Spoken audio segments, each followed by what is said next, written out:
Now, for more on these allegations and their impacts on Canada-India relations, we are joined by Ujjal Dosanjh. He's the former Premier and Attorney General of British Columbia, former Liberal Member of Parliament. Ujjal, thank you very much for taking the time to join us tonight. It's a pleasure to talk to you. First off, I just want to get your reaction to these allegations. And they are just allegations. Nothing's been proven in court yet. But what do you make of all this?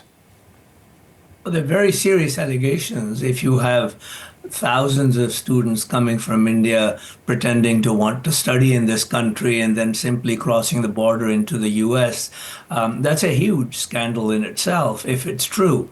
And it's more likely true than not, because I know we, as a country, don't have the capacity to screen hundreds of thousands of people that we've allowed into the country every year, students and others. We just don't have the capacity in our high commissions and embassies to screen them to do security checks and the like. So I believe that that's been happening. Now, how concerned are you about the alleged involvement of Canadian colleges in this scheme? And when we say colleges, are we talking about sort of the upper, the larger, higher credited ones, or are we talking about any place that can just simply call itself a college? Well, perhaps we're talking about the fly-by-night kinds. I don't have the data. I don't know what colleges are involved, but the fact is that colleges simply, cropped up overnight to respond to the need for students to come in.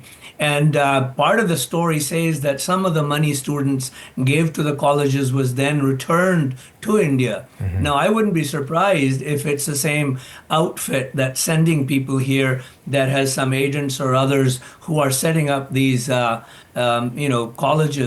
paper colleges, and then return the money to those that are engaged in this smuggling people into this country.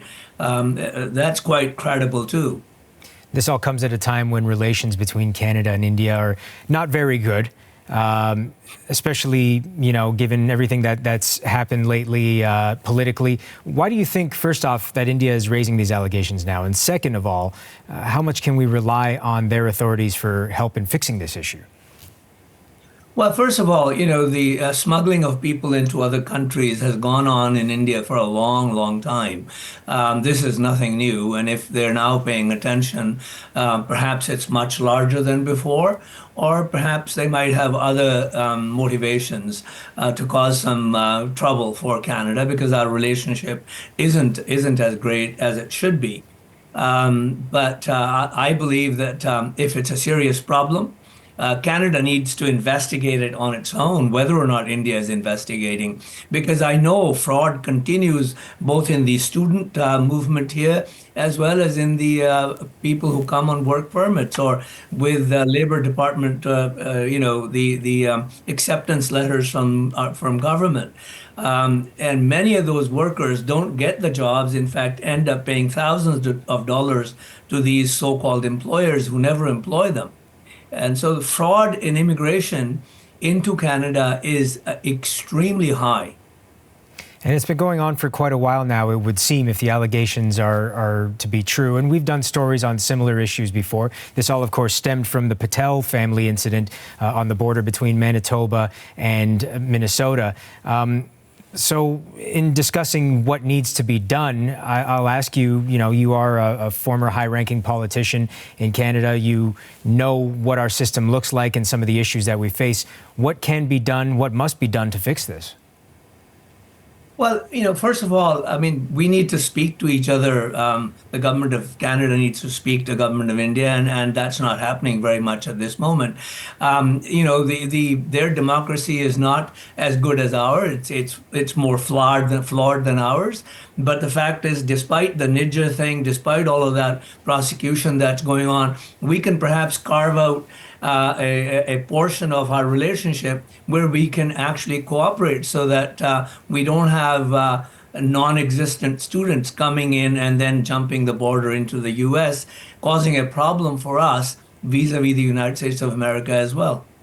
And on that note, this all comes at a time when we're dealing with President-elect Trump, and he's not very happy with what he feels is a porous border on our end, leading to many illegal immigrants and substances coming into his country.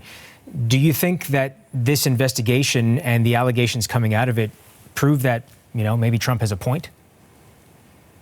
Well, Trump has a point. I mean, if we have thousands of students that come every year and then don't stay here and go across to Canada, to the U.S., despite the fact that the numbers of illegal aliens going from Canada into the United States is negligible compared to what's coming from South America into the U.S., it is a problem. We have a credibility issue, and the way our immigration department, the lack of screening of immigrants and students that have come into this country, we have created a problem for ourselves.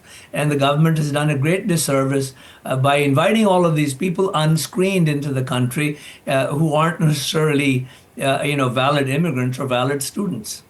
It's certainly going to be a big cleanup operation. That's Ujjal Dosanjh, former Premier of British Columbia and former Attorney General of British Columbia. Thank you so much for your time today, sir. Thank you.